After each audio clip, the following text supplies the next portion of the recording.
भाई साल 2000 का वो दौर याद कीजिए जब बॉलीवुड में हीरोइन का मतलब सिर्फ फेयर एंड लवली की परिभाषा में फिट बैठने वाली गोरी चिट्ठी लड़कियां होती थीं। उस जमाने में एक सांवली लड़की कोलकाता से मुंबई आती है और पूरे देश के ब्यूटी स्टैंडर्ड्स को हिलाकर रख देती है। उसका नाम है बिपाशा बसु, एक ऐसी एक्ट्रेस जिसने बोल्डनेस को सिर्फ कपड़ों तक सीमित नहीं रखा बल्कि उसे अपनी ताकत बनाया। वो रातों रात नेशनल सेंसेशन बन गई। लेकिन फिर ऐसा क्या हुआ कि जिस बिपाशा के पीछे बड़े बड़े फिल्म मेकर्स लाइन लगा कर खड़े रहते थे, उन्हें अचानक इंडस्ट्री ने भुला दिया। क्या ये उनकी पर्सनल लाइफ की गलतियां थीं या बॉलीवुड की वो डर्टी पॉलिटिक्स जो उगते सूरज को ही सलाम करती है? आज हम करेंगे बिपाशा बसु के करियर का वो खुलासा जो शायद ही किसी ने किया हो। पर भाई वीडियो को एक लाइक जरूर कर लो। बिपाशा का जन्म साल 1979 में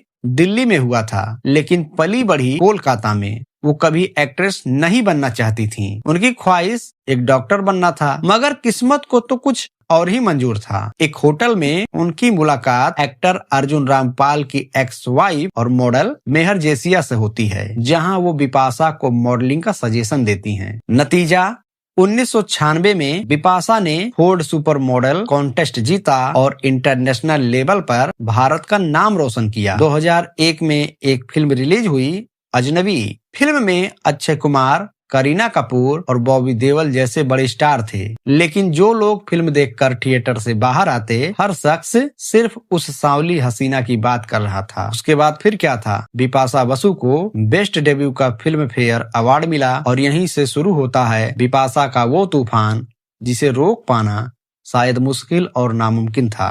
फिर साल 2002 में एक हॉरर फिल्म आई, राज। उसी फिल्म से बिपाशा को लीड रोल मिलना शुरू हुआ। उस वक्त हॉरर फिल्मों को बी ग्रेड माना जाता था, लेकिन बिपाशा ने इस सोच को बदल दिया। फिल्म राज ने बॉक्स ऑफिस पर काफी धूम मचाया और ब्लॉकबस्टर साबित हुआ। उसके बाद बिपाशा बन गई बॉलीवुड की सबसे डिजायरेबल लेडी। उसके तुरंत बाद 2003 में जॉन इब्राहिम और बिपाशा की फिल्म आई, जिसमें इस फिल्म ने बॉलीवुड में उस बोल्ड इमेज की नींव रखी जिसे पहले कभी किसी लीड एक्ट्रेस ने नहीं अपनाया था।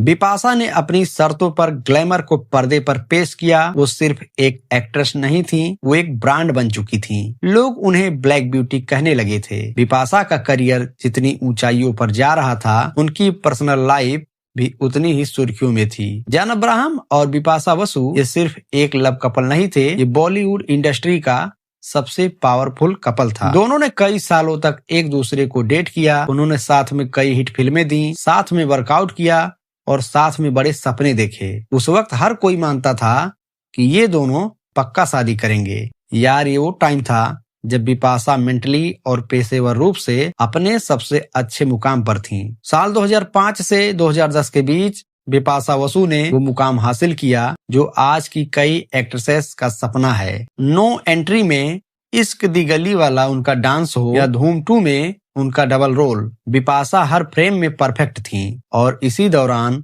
वह एक और बड़ी लहर लेकर आती हैं, फिटनेस रेवोल्यूशन। इस दौरान बिपाशा ने अपनी वर्कआउट DVD बीबी स्ट्रॉन्ग लॉन्च करती हैं। उन्होंने भारत की लड़कियों को सिखाया कि दुबला होना ही सुंदर होना नहीं है, फिट और स्ट्रांग होना असली खूबसूरती है। कहते हैं कि एक बड़ा सदमा इंसान की जिंदगी की दिशा बदल देता है। 2011 में जॉन और बिपाशा का ब्रेकअप हो गया। ये कोई मामूली ब्रेकअप नहीं था, कई सालों का भरोसा टूटा था। खबरों की माने तो जॉन ने बिपाशा को बिना बताए किसी और से शादी करने का मन बना लिया था। बिपाशा इस धोखे से बुरी तरह टूट गईं और फ्रस्ट्रेट हो गईं। उन्होंने एक इंटरव्यू में कहा कि उन्हें समझ नहीं आ रहा कि मेरे इतने साल कहाँ चले गए, और इसी प्राइवेट तकलीफ ने उनके काम और करियर पर असर डालना शुरू कर दिया।